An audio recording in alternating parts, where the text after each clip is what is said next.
আসেন সামনে কথা রাখছেন।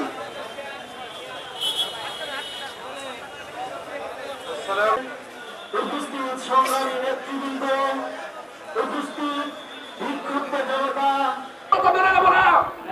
আপনারা আবার সেই ফ্যাসিবাদের প্রত্যেকটা পক্ষতে নিয়ে আসতেছেন। বর্তমানে এনসিবির সদস্য সচিব এবং বাংলাদেশ খেলাফত মজলিসের সিনিয়র সহসভাপতি সহ ইসলামী ছাত্র শিবির, আজকে আমরা এই সরকারের মাত্র 2 মাসের শাসন আমলে আজকের সরকারের বিরুদ্ধে কর্মসূচি দিতে আমরা বাধ্য হয়েছি। গণভোটের রায় কেন কার্যকরী করছে না, এটা আপনার সরকারকেই জিজ্ঞাসা করতে হবে।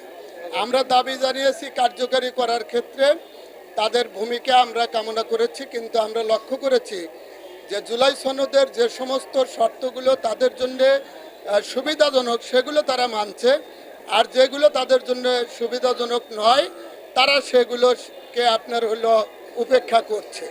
আমরা যেটা মনে করছি যে নতুন বাংলাদেশ গড়ার জন্য যে ছাত্র জনতা জীবন দিয়েছে, সেই নতুন বাংলাদেশের পথে না হেঁটে আবারও ফ্যাসিবাদের সেই পথেই হাঁটার জন্য সরকার চেষ্টা করছে।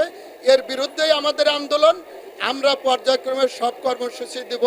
সংসদে আমরা প্রতিবাদ করছি, রাস্তায় আমরা বিক্ষোভ দিয়েছি, গণসম্পৃক্ততা বাড়ানোর জন্য আমরা গণসংযোগ করছি, লিফলেট বিতরণ করছি। এর চাইতে যদি সরকারের শুভবুদ্ধির উদয় না হয়, যত ধরনের কর্মসূচির প্রয়োজন আমরা সব কর্মসূচি দেব ইনশাআল্লাহ।